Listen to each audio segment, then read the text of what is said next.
Hello everyone, this is Santram, PhD Economics. Let us discuss about evolution of money.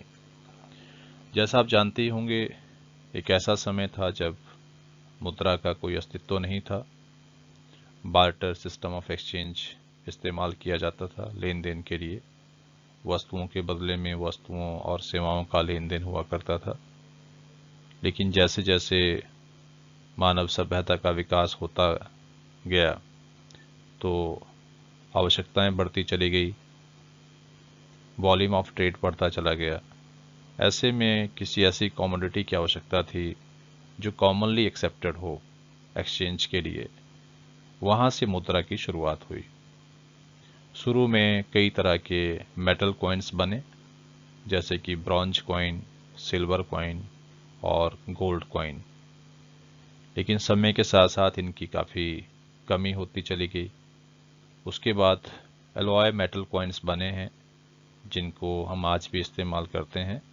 जैसे आप देखते हैं आज जो भी सिक्के हम यूज़ करते हैं, 1 रुपए का, 2 रुपए का, 5 रुपए का या 10 रुपए का, ये सब एलॉय मेटल कॉइन्स होते हैं। और ये जो कॉइन्स में ट्रांजैक्शन करना था ये भी अब काफ़ी कम पड़ रहा था, यानी इनकी सप्लाई उतनी नहीं थी जितनी हमें चाहिए थी। तो फिर उसकी जगह पेपर करेंसी अस्तित्व में आई। जैसे आप देखते हैं आज कई तरह के कागज़ के नोट जो है सर्कुलेशन में है। इंडिया में भी 1 रुपए का नोट है, 2 रुपए का है, 5 रुपए का है, 10 रुपए, 20 रुपए, 50 रुपए, 100 रुपए, 200 रुपए, 500 रुपए, 2000 रुपए, अलग अलग डिनोमिनेशन के नोट्स आज हमारे पास हैं।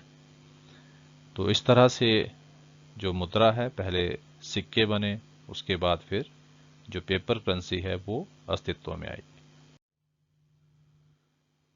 पेपर करेंसी के बाद प्लास्टिक मनी एग्जिस्टेंस में आया, यानी डेबिट कार्ड और क्रेडिट कार्ड। जब बैंकिंग सर्विसेज एक्सपैंड हुई और उसमें कई तरह की इनोवेशंस हुई तो ये कार्ड सामने आए और आज हम इनका इस्तेमाल करके कई तरह के ट्रांजैक्शंस हम लोग कर सकते हैं लेन देन के लिए।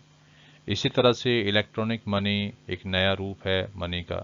जैसे आप देखते हैं कि हम इलेक्ट्रॉनिक डिवाइसेस का यूज़ करके मनी को ट्रांसफ़र कर सकते हैं, ट्रांजैक्शंस कर सकते हैं, ई शॉपिंग कर सकते हैं।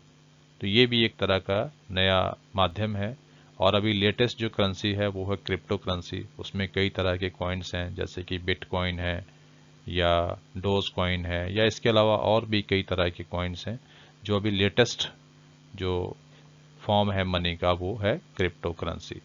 तो इस तरह से आपने देखा कि एक ऐसा समय भी था जब मनी का कोई एग्जिस्टेंस नहीं था, लेकिन उसके बाद कॉइन्स का एग्जिस्टेंस हुआ, उसके बाद पेपर करेंसी सामने आई, उसके बाद प्लास्टिक मनी, उसके बाद इलेक्ट्रॉनिक मनी और अब क्रिप्टो करेंसी जो है वो लेटेस्ट फॉर्म है मनी का।